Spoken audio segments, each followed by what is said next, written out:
but that aspect definitely infused some toxicity in our relationship, I feel, because I wasn't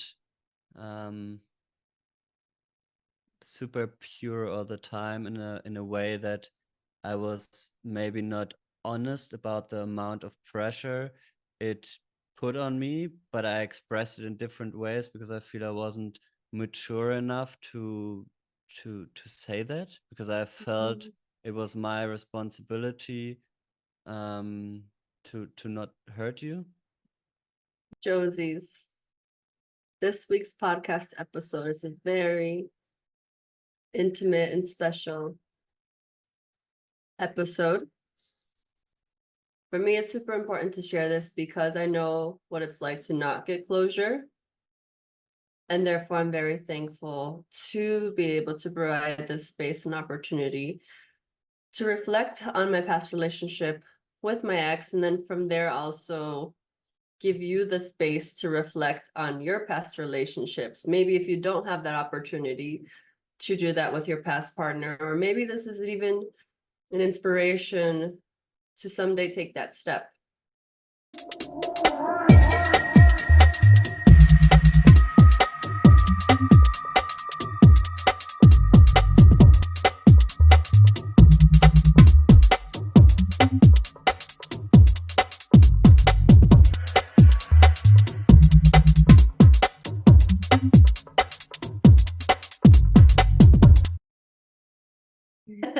Was geht, Josies?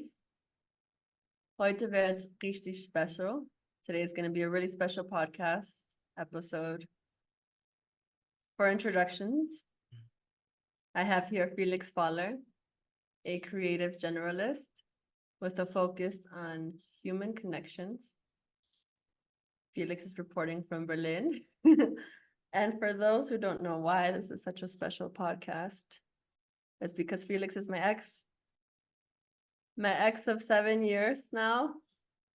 And we have now been on our own separate journeys for 2 years.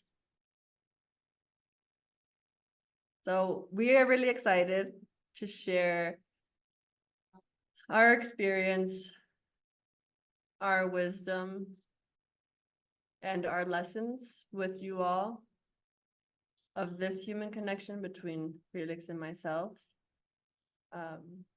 Just with the intention that you receive any information, any resonance that your soul is looking for to continue on in your own path, whether you are in a relationship, whether you are in the transition of leaving a relationship, or whether you've even been single for fresh or years. This is for everyone who feels drawn to this interview. So without further ado, Felix Faller. Actually, a little bit nervous now that you did this long ass introduction. I thought I would be so cool coming into this interview, but now I'm feeling some excitement, some nervousness coming up. And just as you said the word interview, I also thought about the meaning of it, because in the German language you often put together words. And interview in English is also like a word made out of 2 words. It's like the view, and inter always means in between.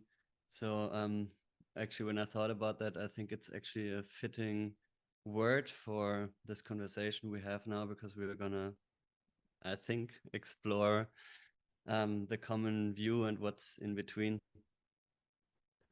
Wow, well said. Wasn't planned. I just assumed what you were asking for. So, welcome, Felix. I'm really, really happy to have you here on Not Your Average Josefina's podcast. Ich freue mich, dass du da bist. Thank you. Okay. Also, wo sollen wir denn anfangen? I don't know where to start. Let me feel into that. Maybe at the beginning. How we met? Oh, how we met. Why don't we tell people that? how we met in a club in Chicago in, how was it called? Sky Bar? What's the bar? Not Sky Bar, was No, Sound it's not. Bar? It's not Was Sound it Bar. Sound Yeah, I Bar? think. Yeah, I think it's Sound Bar. We met in Sound Bar.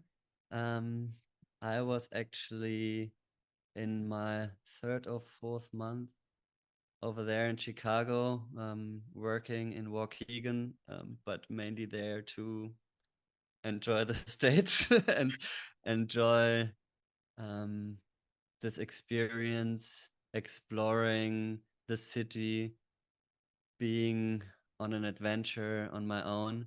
And that night, it was a cold as February night. I think it was the 19th, but I think I always mess up that date. I But I think it think was the 20th. whatever, something along these lines. Yeah. And I was pretty high that night, and I was asking you to to get some water because you had a bottle Oh, of water. In Berlin, it's so normal to ask people for water if you're really thirsty and you can't and be at the bothered to clubs. go to the next bar. Yeah, exactly. And you were kind of freaked out, I think. I mean, you can tell your side of the story in a second. I think you were a little confused. But I can just remember that I saw you and thought you were quite cute, and I wanted to approach you. So that seemed the most kind of normal way to do so. Apparently, it was not.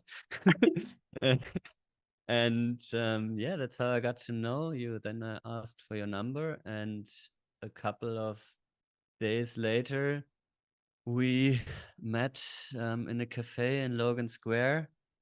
It starts with an I. I can't remember. We took some latte into your car and then drove along the how is it called? The Lakeshore Lakeshore Drive. Drive. Exactly. And smoked a big joint. I smoked so much that I was so introverted and shy that I couldn't say anything the whole ride. And I think that pattern also didn't change a lot until like the 2nd or 3rd date when we finally didn't get as high.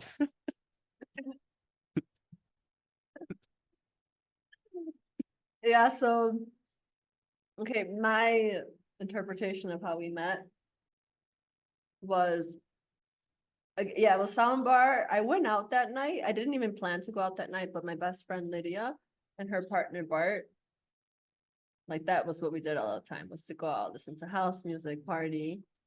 And this, for whatever reason, this particular night, I was like, okay, I'll go with, but I also wasn't in the mood to drink or anything.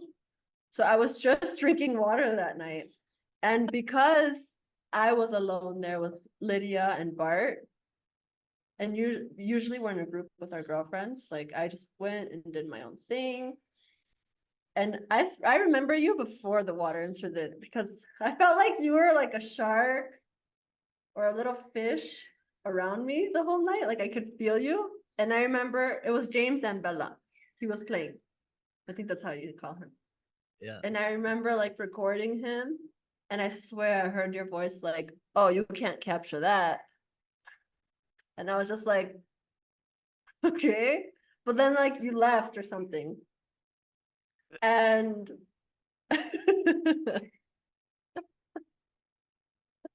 and then yeah, the water situation. You like asked for my water, and I was like, that's so fucking weird. Like, why is this guy asking to drink from my water bottle? And I remember I like went like this, and I had you open your mouth, and I poured it in you because I didn't want your lips to touch my water bottle.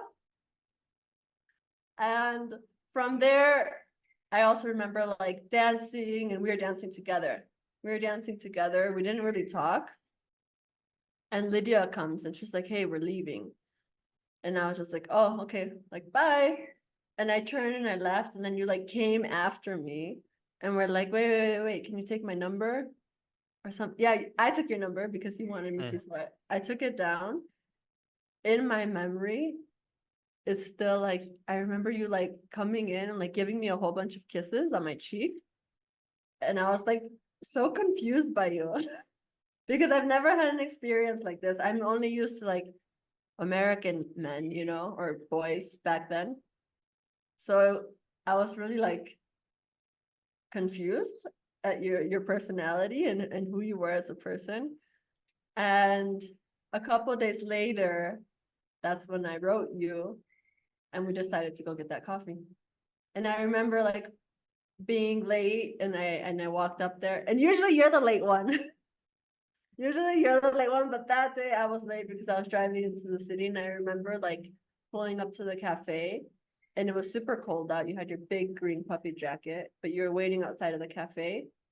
And then I was like, Felix, and I think you had glasses or something on. I just remember seeing your eyes and the sun hitting your eyes. So this is the first time I actually saw your eyes, and they were like so beautiful, blue and green. That was a really cute, special moment. And yeah, from there, inviting you to smoke a fat joint with me, because I really love to smoke in those times in pure joints. So even in the beginning of our relationship, I was confused about who you were and your intentions. I even thought for the first two hangouts, I wasn't sure if you were gay either, which was also confusing to me. Because again, European guys are like totally different. Yeah, but then we spent like what, we had 6 weeks together after that. Well, now it's 10 years, but 6 weeks until I left Chicago, yes.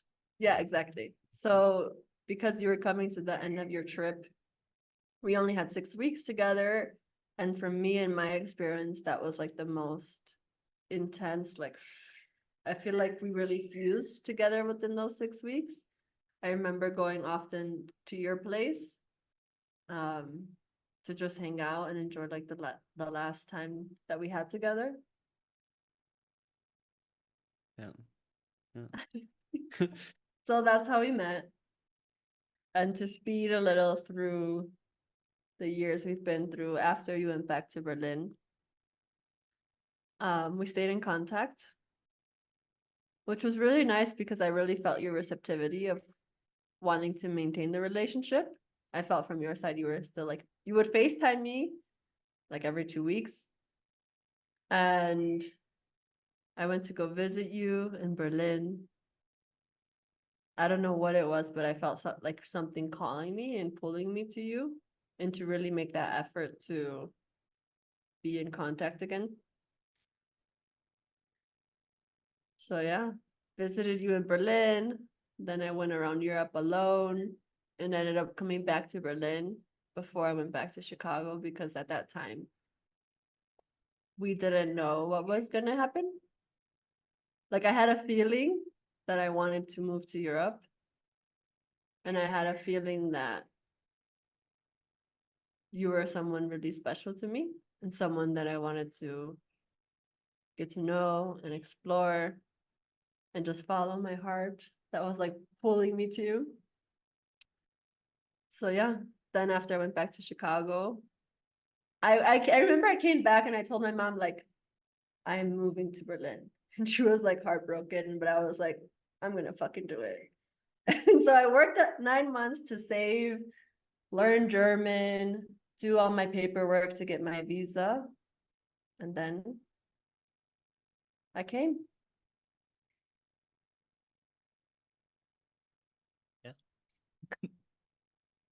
How was it for you to have this girl from across the pond, as we say, like, follow you or visit you or move? Like, what was your experience? I think these words are very important, because first you said follow, then you said move, and then you said visit, and then you said move. And I think for me it wasn't clear which of these it was. And that somehow, because I think I assumed that it might have been a follow, I built up some internal pressure, and the first couple of months or even years was really difficult for me, when I was not so sure whether you moved to Berlin because of Berlin or because of me. And then I felt I had to kind of be in a position where I needed to take care of you. And that kind of, I don't want to say burden, but that aspect definitely infused some toxicity in our relationship, I feel, because I wasn't super pure all the time, in a way that I was maybe not honest about the amount of pressure it put on me, but I expressed it in different ways because I feel I wasn't mature enough to say that, because I felt it was my responsibility to not hurt you. And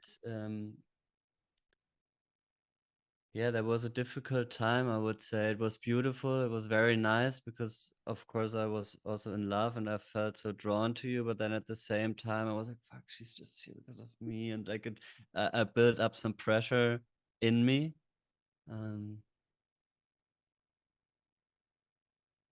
Yeah, so very mixed feelings, not as easy as I projected it to be, but that turned out to evolve over time as you settled more, as you found your places, as you found your friends and your friend groups, and you did your physiotherapy thing, and you got more and more like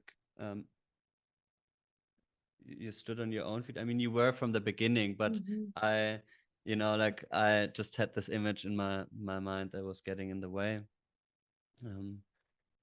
But as that image of you was morphing, and that's maybe one very important thing also to explicitly mention here, because I feel it relates a lot to having a fulfilled relationship, is to constantly also make yourself aware that you're having pictures of your partner in your mind, and not just your partner, but basically every person that you surround yourself with, and that we often don't perceive the person directly, but through the image we carve of them. And that can be very dangerous, because the picture we have in our mind is made up of past experience, plus the majority is just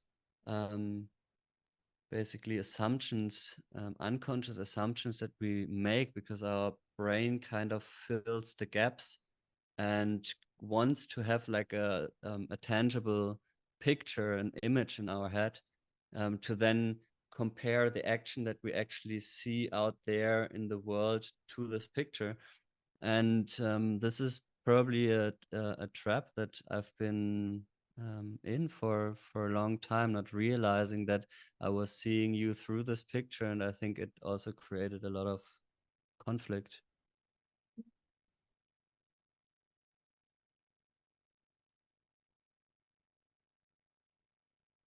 I think this is the first time actually that I'm hearing that you say those words and speak of you felt this pressure. I know you felt pressure, but I didn't feel like it was pressure to take care of me explicitly, because again, as you mentioned, like since I moved there, I was taking care of me, like I was building things for myself. Whether that was friendships, whether that was me looking for apartments, whether, me looking for jobs, like all of that. I never expected you to, I didn't even go there thinking, okay, I'm gonna move in with you, I didn't go there thinking, expecting anything from you. All I wanted was to get to know you more, all I wanted was like to follow this draw that I had to. I mean, I'm sure we all have expectations of something, like I'm sure there was expectations in there as well. Part of our human experience, I think. Yeah, exactly.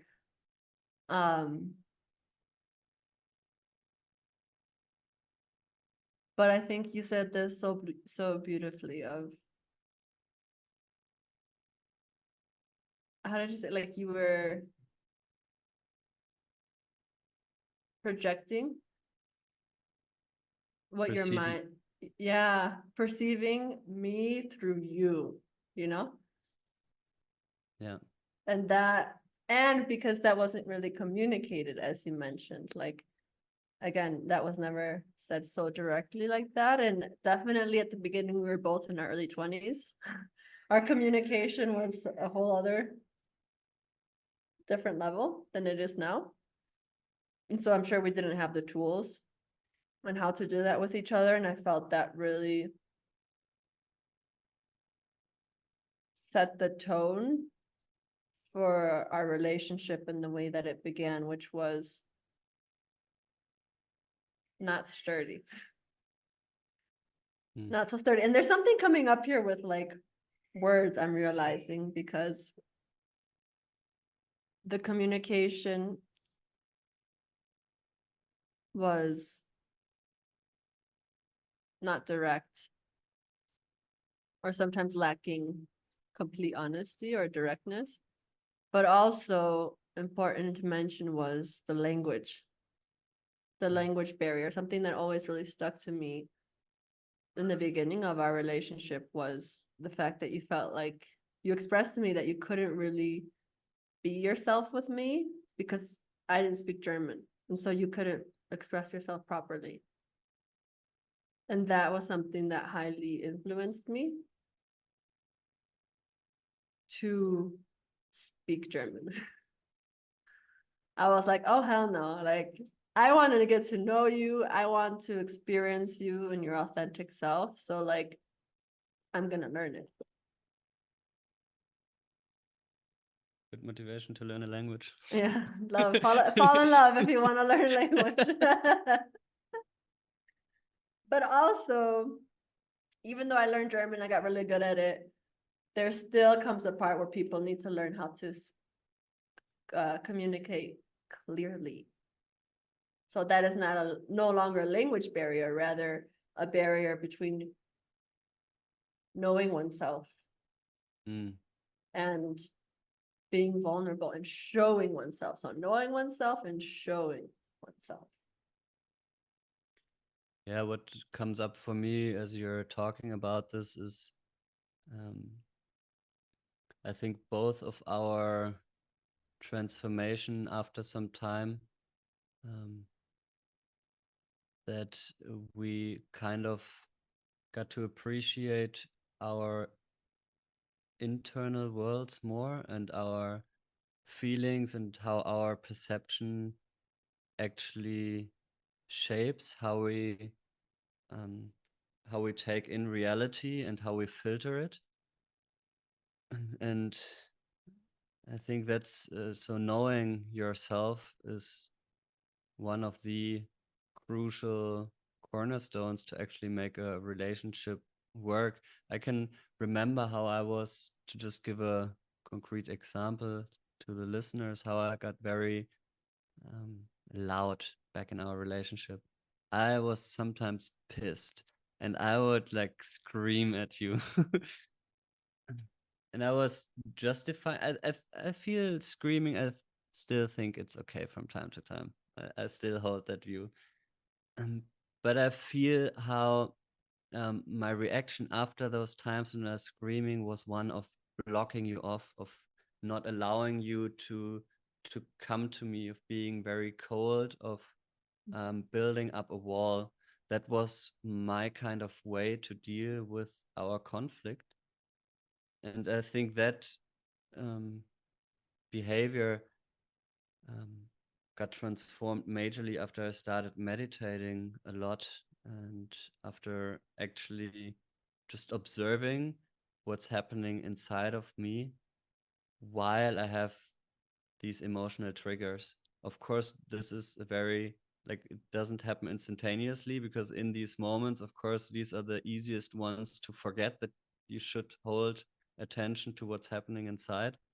But I feel after a couple of months of very frequent and also long meditations. I mean, you know me, once I set my mind to do certain things, I usually stick with it, and I'm very consistent and disciplined with it. I feel my ability to deal with those situations has been much more constructive. I can also remember one instance just before we flew to Chicago. I don't know if you remember. Oh my But God. yeah, like I can't even remember what the fight was The about. fight was so dumb. I It think it was was about checking in the bags. It was about it checking in was the some bags. minor thing, and we blew it, or I blew it up. I can't. I mean, I'm sure you played your part in that too, but Yeah. I can just um remember that I wanted like to not come to the States because of that. And I feel, of course, there were also some other things playing into it, me maybe being afraid, but It was the the first time that you were gonna meet my family, we should mention. yeah, exactly. But still, the reason why we got into this fight was some minor thing, and then I kind of blocked you off the whole time. It was like I can even remember how we then went to the airport and got onto the plane, but our mood was still so tense, and we couldn't, or I couldn't tear down the walls and open up and really show myself and show that I was being hurt or that I was fearful or whatever it was back then. It was difficult. It was mad difficult. um I want to see what part I want to touch back on. Okay, so just it's interesting the perceptions that we have of ourselves, you know? Yeah, you would get loud with me.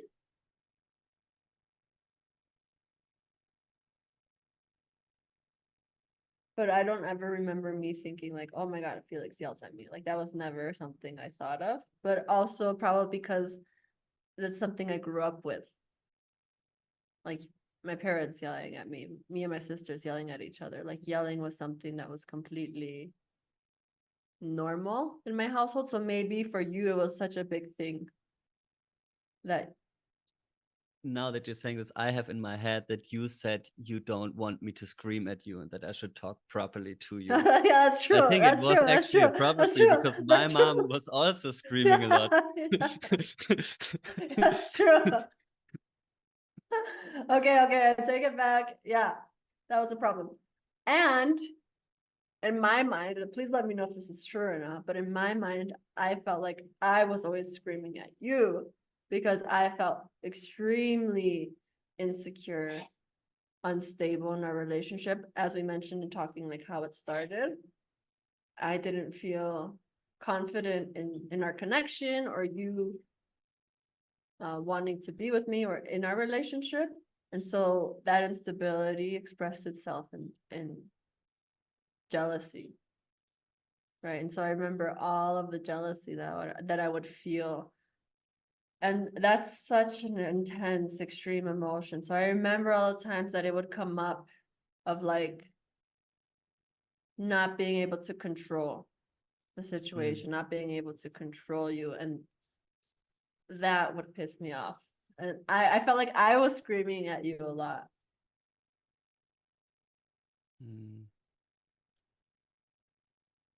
I mean, screaming, I connect with anger, and sure you did. You are a spicy person, and and you were loud from time to time, but I fear the jealousy that you're now referring to had some kind of different flavor to it. It may have been loud, but I perceived it more as being threatening. I think that's maybe the right word. Um, Now, when you're talking about this, I directly have a one instant in mind. Maybe can I share it? Do you think it? Can we It leave was out names? yeah. So Okay. we've been at this concert in Cantina at Berghain, and there was another friend group with us, and I mean, I'm sure sometimes I was maybe also attracted to other people, and you felt it. Um, so there was, I mean, there's always a reason for something, but it was nearly not the amount that like you kind of perceived it to Perceived. be, I feel. And in that instance, for example, it was completely not true. And you thought that I was drawn to one of my brother's friends. And you kind of like, it was so threatening for me the whole, I couldn't enjoy the night anymore. And I kind of, from that, you like that energy that wanted to kind of control the situation and pull me away from this girl, that kind of scared me off so much. And I think it's a prime example of one major, let's call it push-pull problematic, that every relationship faces, every relationship, because there's always one person, and in one relationship, the roles can also differ depending on what subject we talk about. But depending on the theme, there might be one person who is more like pulling the other person towards him or her, and the other person that's kind of pushing away because it's too much. And I feel one thing I've also got to appreciate through our relationship is that it's just a thing, it's normal, and it's how we deal with it, because you can either build walls or you can try to grab onto each other or to the other as hard as you can, but that's just not going to solve the problem, and it's going to scare each other away. So I feel we naturally got to a point um,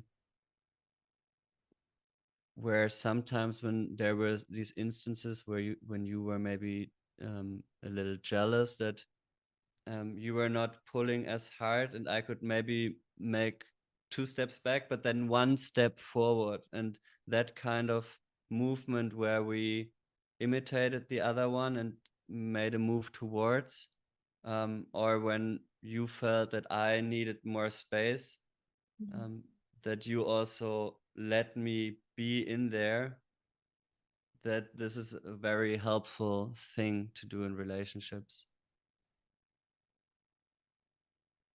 And both are a form of control, right? At the end of the day, what each person is wanting with that is to control the situation, control whether that's like I have you here, I want your attention, like control that I feel desired by you or like noticed by you, or the pushing away of like controlling, like I don't want to be vulnerable, or I don't know, whatever it is when you push someone away. Whatever. Yeah.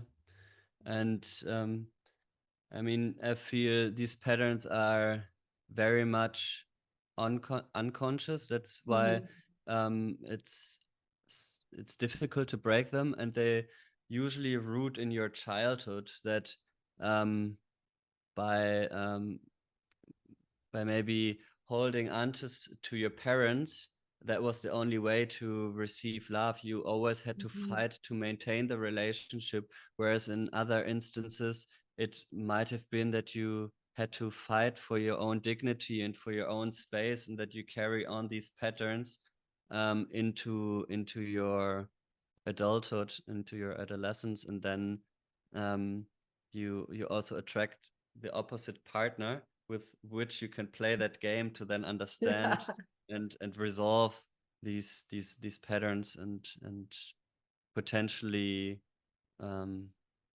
damaging behaviors.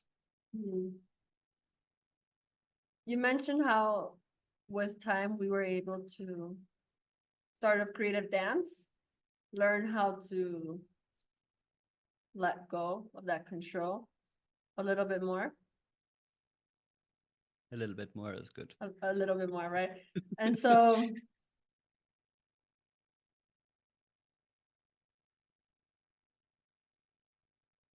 ultimately from your end, Why do you feel the relationship ended?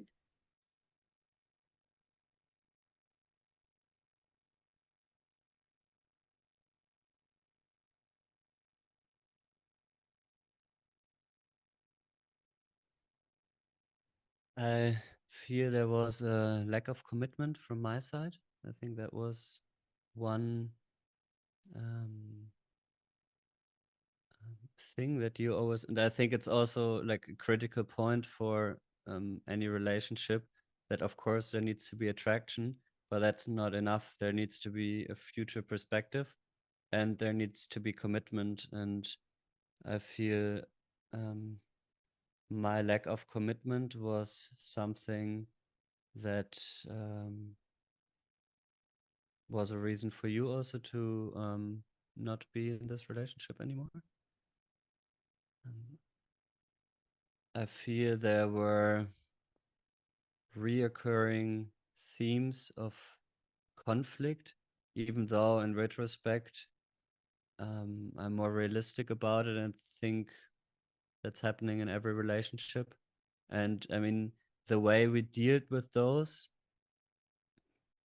was maybe dramatic, because we also have to state here that, I don't know, we had a couple of times where we like almost broke up. We I would were say very dramatic. Actually, now looking back, I'm like, we were were really dramatic. fucking dramatic. It wasn't just me and my spiciness. You were also very dramatic. And yeah, we broke up actually quite a couple of times. I think we might have broken up like 4 times. So Felix and I have not had the most stable relationship. I think Yeah. even throughout the whole time.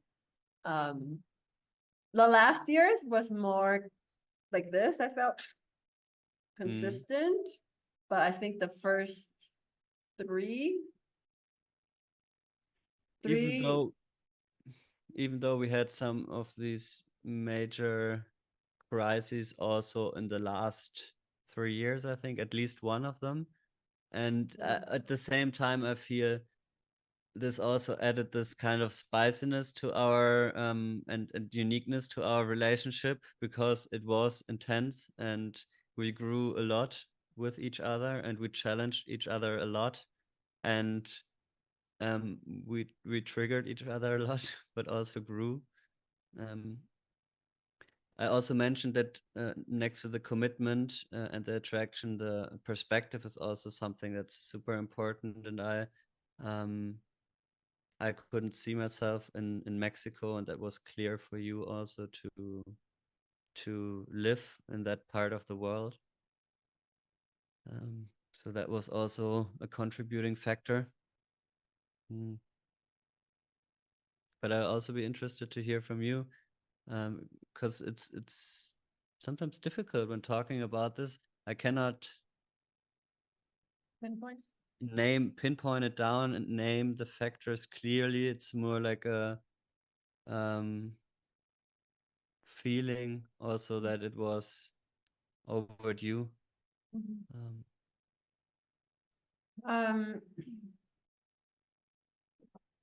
Maybe just to add on, sorry to interrupt you, but that's important.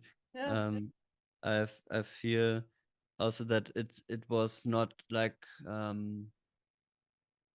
there were so many mixed feelings in there, and it was so difficult, especially when I now think of this time when after Mexico we got to Chicago and you actually drove me to the airport and we didn't know when we would meet each other again. And oh man, I was devastated. I was sobbing going through that gateway to that security through that security check to my gate.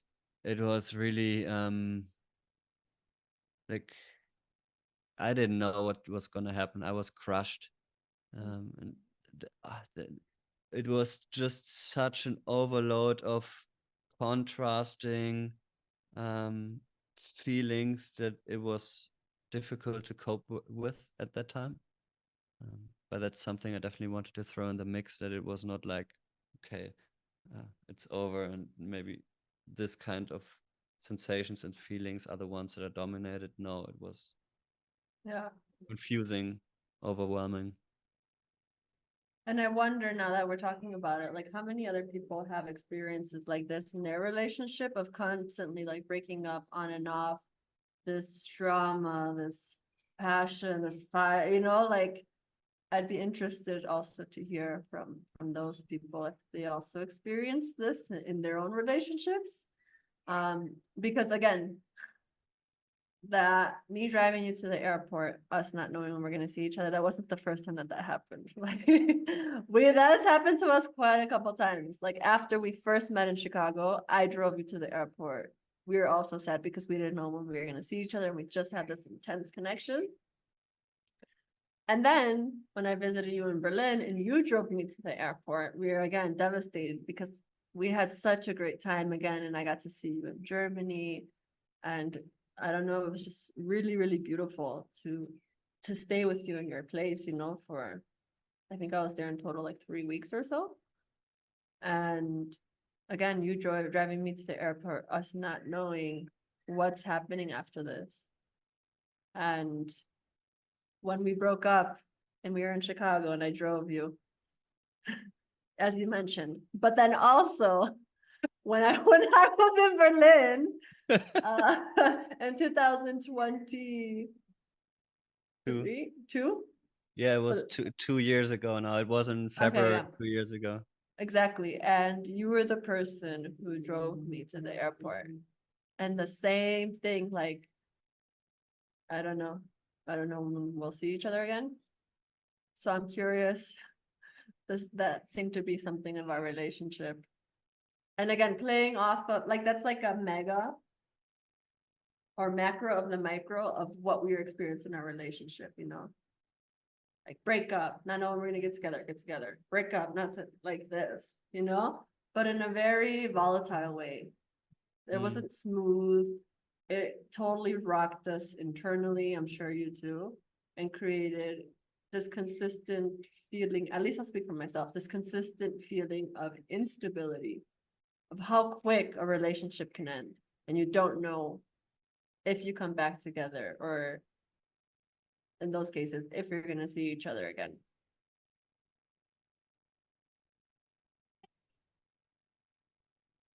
Anything coming up for you? I mean, also taking one step back, I'd be really interested to hear from you how you perceive that, why this relationship has ended. I'd be curious to know, but yeah, what's coming up when you say this? I don't know. I don't know if it was so much about instability for me, but rather intensity. Because often when we had these moments, of course, I was rethinking in a major way, but I think that's healthy. Other relationships are never doing that, and this intensity really made us to think what is valuable in this relationship, why am I staying here, and what does need to change in order for us to be able to come back together. And there was always this sense planted within me that I knew we would see each other and we would kind of hold contact or would eventually get back together. At least it was something that I was carrying within myself. So I didn't perceive it as instability, but rather intensity. And, you know, people say they're in a relationship, but what do they really mean? It's nowhere to be defined. And here in Berlin, I'd be interested also to hear how that is in Mexico City. Open relationships are now such a thing, but they are also not defined. It's just this foggy, muddy concept, and to really sharpen the edges in either way, may it be open or like a monogamous relationship, to say what you really need, what this relationship concludes, what the agreements are, is something that is never made explicit in most relationships. And I feel these conflicts helped us to make these things that are valuable be named. And that's something I can definitely recommend to anyone, maybe not without these major conflicts. Not all those airport goodbyes. Yeah, if possible, but I mean, there's I juice in also, them. There's nuggets, there's gold in them. And actually it's so beautiful that you can reflect on that, because I'm receiving things through this conversation too, which is beautiful. And again, circling back to as I started, like communication. We started out the relationship, you were 21, I think I was 20 or just turned 21 or something. Not having the skills to communicate our needs or our desires or our boundaries, but not that the skills to have that, but not having known ourselves enough, not having explored ourselves in order to be able to go the next step, which is to communicate that, right? And so I feel like hearing what you're saying now was, okay, this is a natural process of life and of relationships to have this conflict, because it's forcing you to reflect on, why do you want to be with this person? What do you need in a relationship? And you need to be able to express that, because not saying anything in this murkiness, as you mentioned, is, for me, that sense of instability, which caused so much unease in my own internal experience. So you're right, with each conflict, with each fight, it got to sharpen the edges a little bit more. It sharpened what I wanted each time more and more, and from myself in a relationship, but also from my partner in a relationship. Yeah. Well said. Thank you. Now I'd be interested to hear your take on that question. So it's interesting to hear that for you, you didn't live this passion, this drama as unstable, but rather, what did you say it was? Intense. Intensity. So it's interesting to hear that you didn't live it as instability, but rather intensity. This is going to be fun to explore, but for me, I lived it completely as instability. I particularly remember one time that I moved into my apartment on Hermannstraße, and there seemed to be a cycle that I watched play itself out. Every time I would move into a new apartment, roughly 2 weeks to a month after moving, we would break up. And I remember I'm moving into this apartment, we broke up, and I really was unsure, like, if we would get back together. Okay, but let's quickly pause here. We never really broke up. We said we paused. We never really, like, I think that's a difference, because it sounds like, now it sounds like, oh, we're gonna break up, but not, that wasn't the case. We said we need to pause and rethink it, and then we come to a conclusion. That was like how we went about. We didn't break up. Okay, but in my erlebnis, in my experiences, that's why for me, it was so unstable, because it felt like that. It felt like we were breaking up, you know, it felt, I did not know where you were coming from. Specifically, this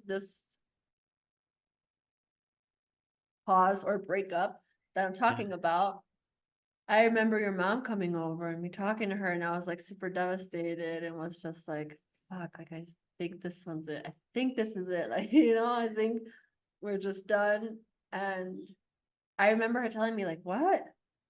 But I just talked to him the other day, and he's so happy to be with you, or he wants to be with you. And I was just like, what? Like, I was completely shocked. That you had talked to your mom and you told her how you wanted to be with me. But yeah, I think this is an example of, again, each person lives and perceives a relationship differently according to how they've grown up and according to their own experiences. Because again, you mentioned the pauses and as intensity, and I mentioned my experience of it being breakups and being instability. Mm-hmm. So instability was the big one, because towards the end of the relationship, that's when I started to experience panic attacks. And I feel that this chronic sense of not feeling safe in myself, of feeling unstable in myself, of not being able to even be alone with myself sometimes. It pushed me to experience panic attacks consistently almost every night, I think for like 4 to 6 months. And that was my reason to end the relationship, and not because of you, because you're an unstable person. It was because I felt so unstable in myself. The fact that how our relationship was doing, how you were feeling in our relationship would affect me and my inner peace so much. That was I just couldn't anymore. It wasn't doable, and it was expressed through panic attacks. And granted, the panic attacks were not just from our relationship. It was an accumulation of having my final exams in German, and then like moving to Mexico, to Guadalajara in the next months, like there were so many things that were coming up in my life at that time that expanded this sense of feeling unsafe in myself and in my life, and that I could be so rocky, I could swing in either direction so quickly, and that was just, it's not something my body was able to maintain anymore, and it was giving me those signals through experiencing the panic attacks. So through the panic attacks, which ultimately, I don't think you've ever had one, have you? Have you? No, I've never had a panic No. attack. No. Oh, yeah. Okay. So through my experience, I was faced with death mentally, like, okay, I could really die at any time, Like I had so many conversations with myself, like, okay, if I die right now, there's people around, someone can call the hospital or something. And so when you're met with that part of yourself where you really have to accept that death is an option because you're living it in your body, it really made me go inward to introspect on how did I get to this point? And through that introspection, realizing that I needed to heal. I didn't want to feel unstable anymore. I didn't want to feel so dependent on how another person perceives me, especially in romantic relationships, in order for me to feel fulfilled or to feel happy or to feel at peace. So instability, but again, from my own internal instability that I allowed myself, because I hadn't taken the time before that to get to know myself.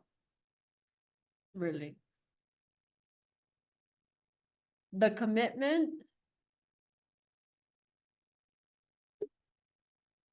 I think the commitment also plays off a little bit of that instability, right? Because why did I want commitment? It was to feel stable. It was like, okay, you really want to be with me, right? Like, just prove to me, validate me that you want to be with me. And I think the commitment comes from that. But also my desire to expand, to grow. So in the commitment sits those two, sits the stability of like, okay, you do want to be with me, but also okay, this is someone who's down to grow something with me, to develop something with me, but be that a project, be that a home together, be that a lifestyle, I don't know, I feel these are the two reasons for me why the relationship came to an end.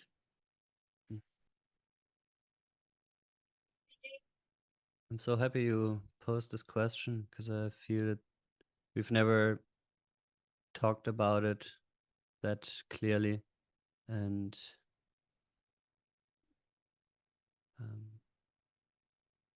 yeah, it makes like I can see your perspective so much better now, which is yeah, super valuable. So I'm thankful you're sharing it. And what comes up now is like this little story. I shared it once on my birthday. It's about this blind man in India who have never seen an elephant. I don't know if you know the story. No, So all the so viewers. the finally an elephant is coming to the village, and the blind people are like super excited. Finally they get to experience what an elephant is like, and as they gather around this huge animal, one's like touching the tail and says, "Oh, it's like a rope." The next one is like touching one of his legs, says, "No, no, it's more like a column." And now another one is touching the ears and says, "No, it's more like a rug," and so on. So everyone is touching a different part of that animal, and depending on the perspective they take, they perceive it as being one thing, and they are all right in in from their own from their own perspective, but they are all at the same time wrong because they are not seeing the whole thing. And what comes up now is that maybe through you sharing this and me being curious, there's a little tiny thing that I've like discovered now that belongs to the whole. And I think this is so valuable for every relationship, that you really constantly stay curious and that you want to understand the other person, because the other person, as yourself, you're changing all the time. And to stay interested in that is so essential. So thanks for sharing. Yeah, I agree. I feel like now coming out, right, we're able to speak so differently after having ended the relationship 2 years ago. We've both been on our own journey of healing, of exploring ourselves, of exploring this life, and now we get to come in with so much more wisdom and different perspectives. And really, I feel we've each had the space.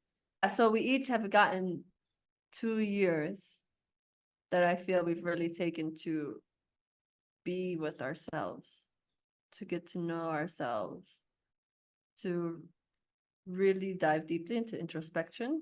And I feel that's what gets to come up now through this conversation.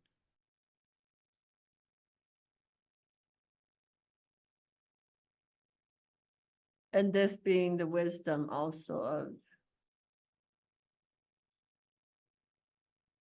of taking time to do exactly that, you know, to self-reflect, to self-realize, to self-explore, is because it's not just about us. It's not just about us feeling good and like happy with ourselves, but it's about human connection, right? And I know this being the focus of your own work, of it's important for us to do the work, to dive deep into ourselves so that we get to show up in other connections with that same amount of curiosity, of openness, to understand and explore the person in front of us, so that we're releasing the filters that we've come in with, especially really young in our lives. Like we mentioned, when we first started the relationship, you were perceiving me through your own thoughts, your own lenses. And so you didn't really get to fully receive me as how I lived me, right? Because you had these expectations of what I was expecting of you moving to Berlin, which caused you to like distance yourself or protect yourself because it felt like a lot. And so what I'm saying is, when you do the work when you understand how to even be curious for yourself and compassionate with yourself, we get to use that in our relationships as well. So it's no longer like, okay, well, I have this perception of what's going on, so I'm right and you're wrong. Or like, this is my experience in this relationship, so I'm right and you're wrong. But rather approaching it from, oh, this person's living that, this person's communicating to me these feelings that are coming up, their own internal experience, their perception of what happened. So how can I meet them with curiosity to get to know more of this whole picture?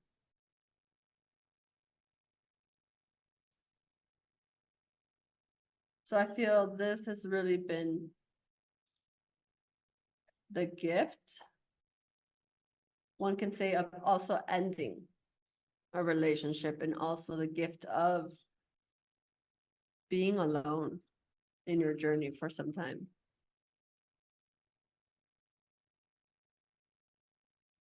Yes, I completely agree. At the same time, I want to throw in there that I feel if you're in a thriving relationship, you can still do that. Don't go any. You don't have to break up. You can still find the time and carve out space for yourself. And I think that's crucial in every relationship, that you're not like sticking together like glue, but that you grant each other the freedom to actually do whatever feels good for you right now. However, you can, connect to your interest, to other friend groups, to yourself, to nature, whatever is necessary to ground yourself and to, just have fun, and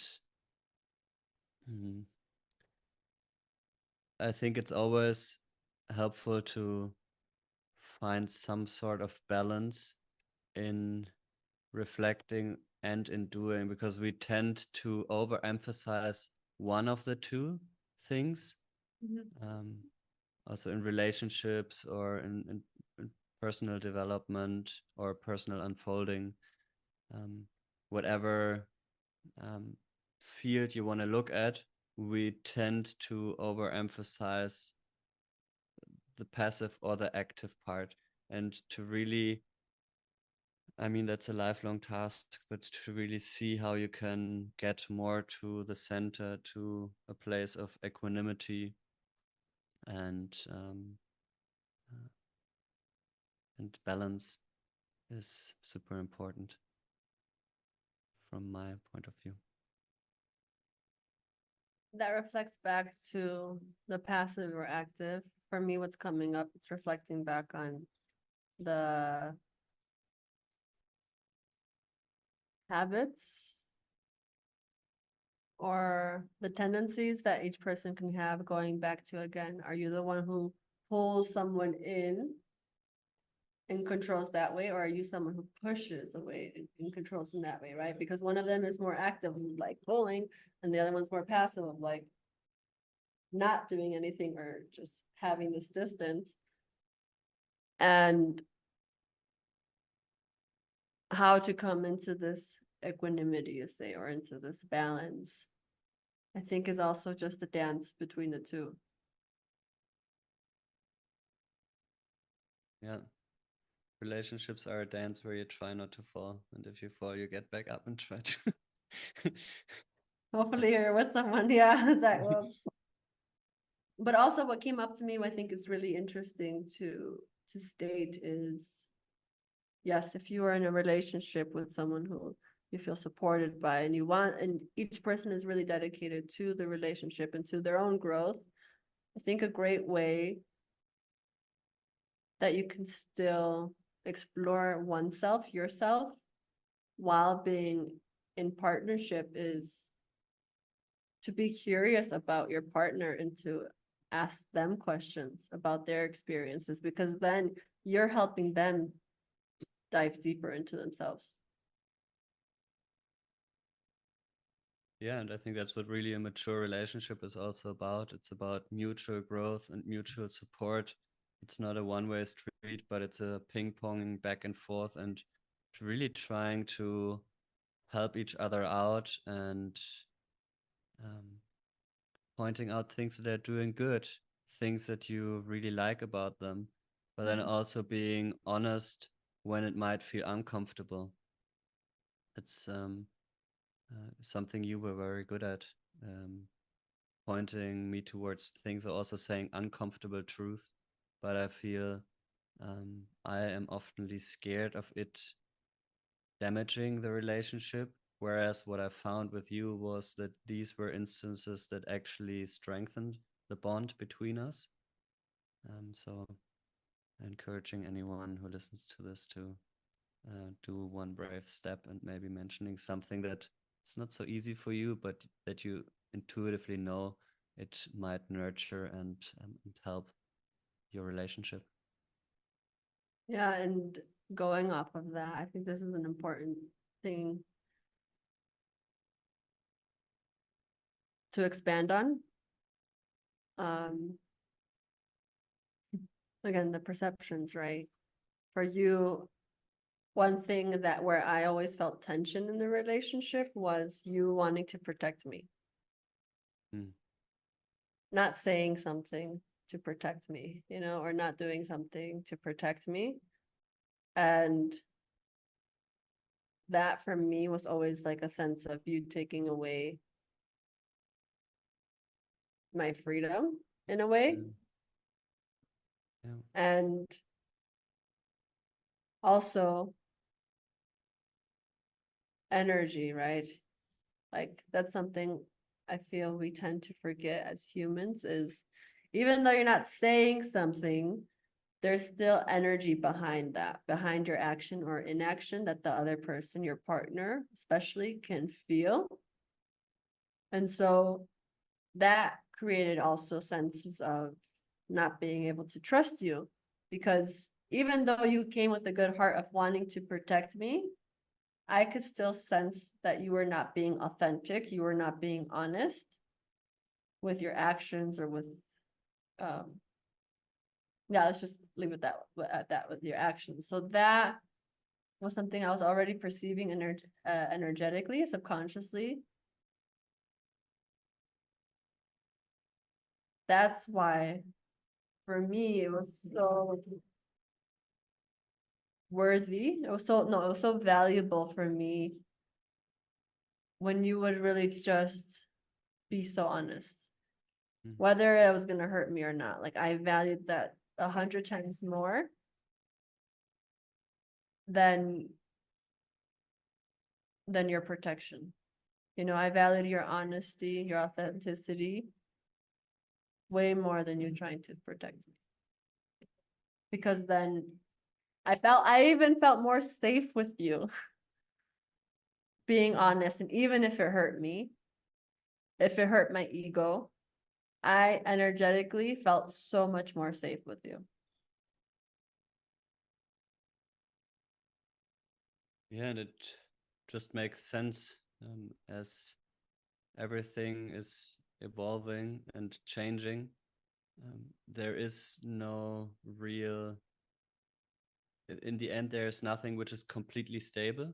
If you look at things over time, they will eventually change, and being able to communicate that change to your partner will just strengthen the bond, because it will support the fact that your relationship as yourselves are constantly growing and evolving, and that you can also talk about that change even if it's uncomfortable.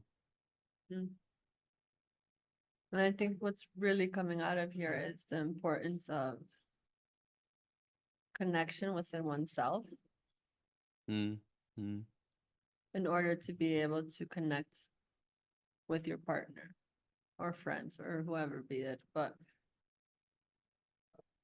the foundation for any commitment, the foundation for any lasting relationship is your devotion to yourself, to getting to know yourself, feel yourself every single day, you know, and being honest with what you find, with what comes up, and expressing that, communicating that. And that's what I feel our relationship really helped me learn. Because in the beginning, throughout the relationship, I really wasn't able to do that. I didn't know how to go in myself because no one had ever taught me that. But through pushing myself and forcing myself to be in heartbreak, to be in solitude, that the only way I was going to move past this, or to even get through it, was to sit with myself. Yeah, and it sounds harsh, but at the same time, I feel relationships are really a strong vehicle to get you to yourself closer, and not just in the pain and the sorrow and in the heartbreak and in the emotions that might feel heavy and drainy at first sight, but also in the laughter and the joy and all the special moments. It also shows you what you really appreciate and value, and this is equally important. That's true. I have a tendency to talk just about the heartbreak and stuff. And you're always bringing it back to like, okay, but there was good times too. It's important to just feel through everything, the whole range of emotions. And I think the heavy ones, the low swinging ones, are as important as the high swinging ones. It's important that we stop judging them as being the one or the other, but feeling them and then also not clinging to them. First of all, if there's any questions for any of the listeners, you can also write it down in the comments. I'd be glad to read. And if there's more follow-up question, maybe enough, we could also do a continuous part, because I feel you're wrapping up now and we haven't really spoken about the outlook, which I would also find interesting to hear. That as a small preface. But now, is there one last thing that I want to leave you guys with, or want to leave you with?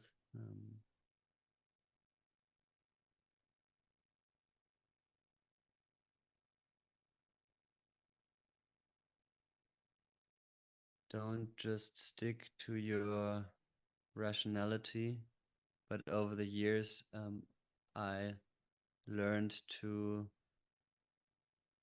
also listen to what my intuition tells me, and especially when it comes to relationships and to having partnerships, friendships. I feel listening to that intuitive part and becoming brave enough to also follow up on it is something that will enrich your life.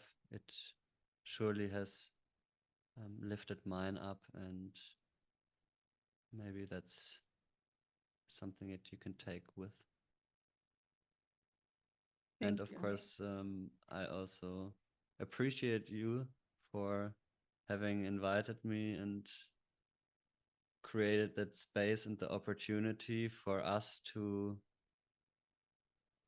reflect on our relationship in cooperation and together. I feel that was very valuable. It was a lot of fun, and I really enjoyed that conversation. Thank you. You're welcome. But before I let you go, I actually have one more question that came up. So how do you feel, or what do you take from this relationship? And it really being an important part of our lives, it was 7 years together, and we spent a lot of time close together, inspiring each other, challenging each other. What do you feel you gained from that, or took from the relationship, or are taking, that you get to express now into your own life purpose?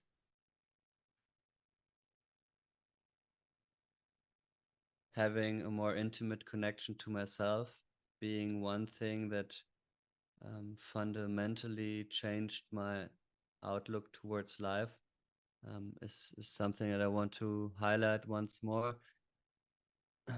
But to end this with another aspect that I haven't mentioned yet, I feel our relationship, and especially you, have taught me to be more fearless in my dancing and in expressing myself physically outwards.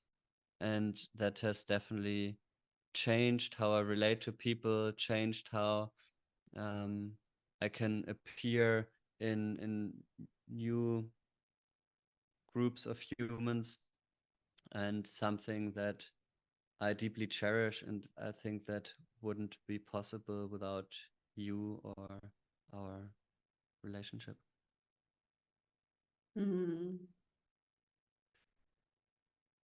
That's very special. Thank you.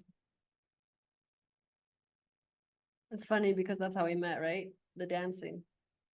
It's probably what pulled you in. And now that's something that you get to take into, or in this moment specifically, into your life's purpose, expressing it or uncovering it still.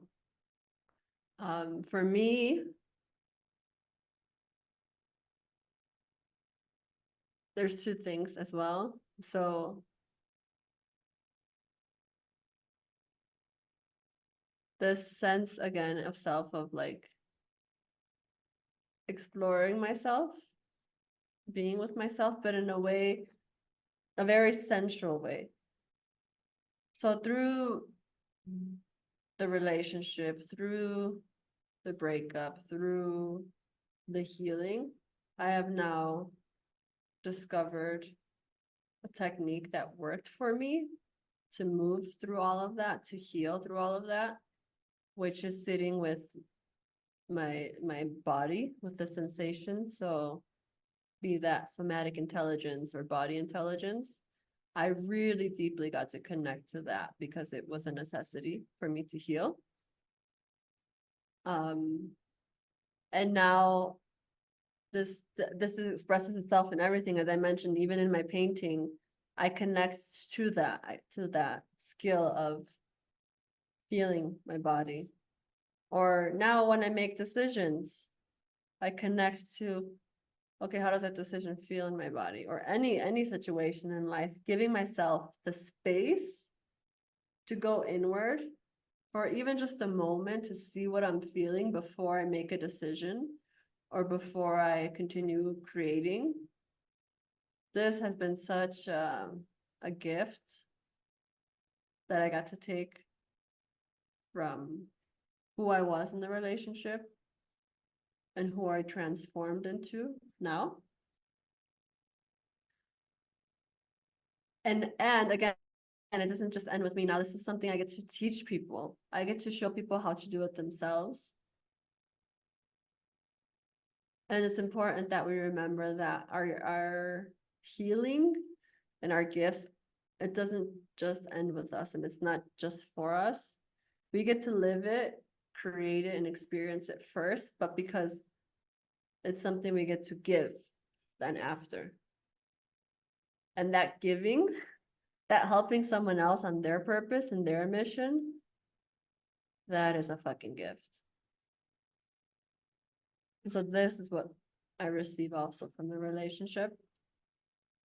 The second thing being, I think it's always been there, but through dating you, I think I finally saw it in myself because you reflected it back to me. Consistency and dedication. I feel you're like the most dedicated, consistent person I know when it comes to you achieving your goals or you building habits. And I feel myself now, I look at myself now, and the parts that I admired of you in our relationship, I see them in me now. So I don't know necessarily if I got them because of you, or more so I was shown what I already had because of you, because you are a reflection of me, right? And that's what relationships ultimately are. Our people are reflecting back things to us that we need to see.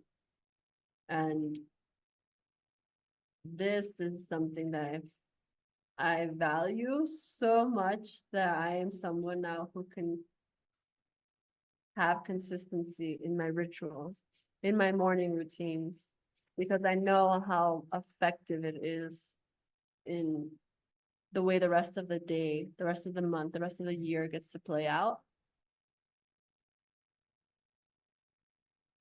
So from this relationship, I am so thankful to have been so many years next to you by your side, and you shown me like what dedication and consistency looks and feels like, because now I feel that in myself.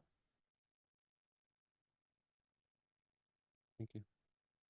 Beautiful to hear, and it's good for you to have it.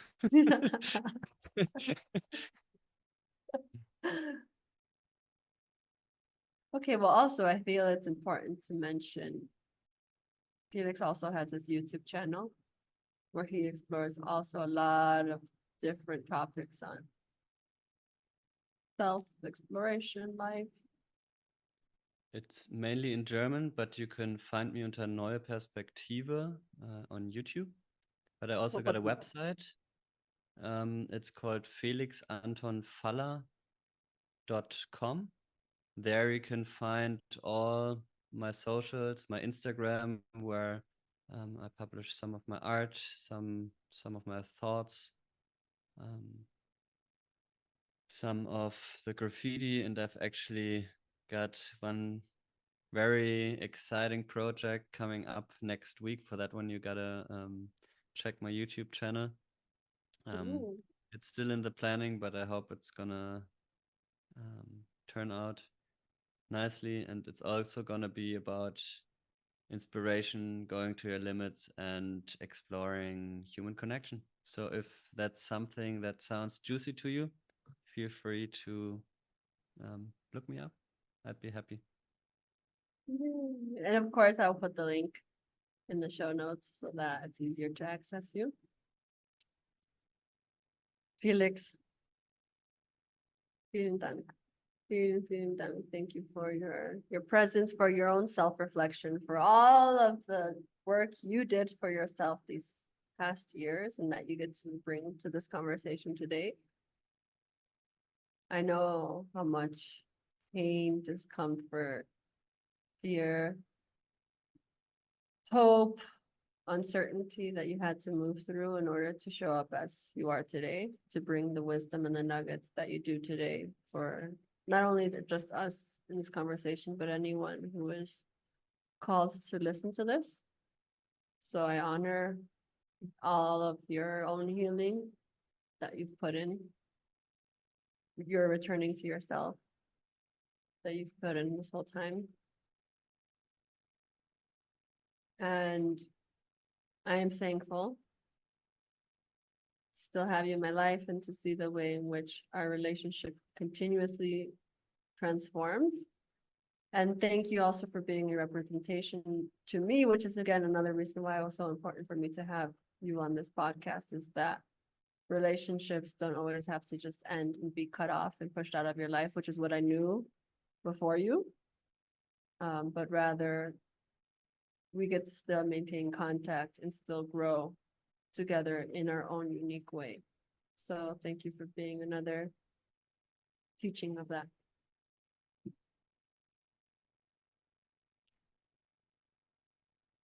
Any last words? Have a lovely day. Thanks so much. And yeah, let us know if you have any questions in the show notes so that we can respond to that. And if there's anything else you really want to know that we would do a second interview on, which I would be so interested to know what else we can explore together. But Felix, thank you. And thank you to the Josies out there listening and engaging with this very important topic. in life, but also to this very important relationship in my life as well. Ciao. Ciao. All right, Josies, let me know what resonated with you, what left in your heart. What are you taking from this? We would love to hear back from you. And also, if you would like us to do a second interview, if there's any specific questions you have from us, having heard the podcast now, please leave any questions or requests below. Thank you.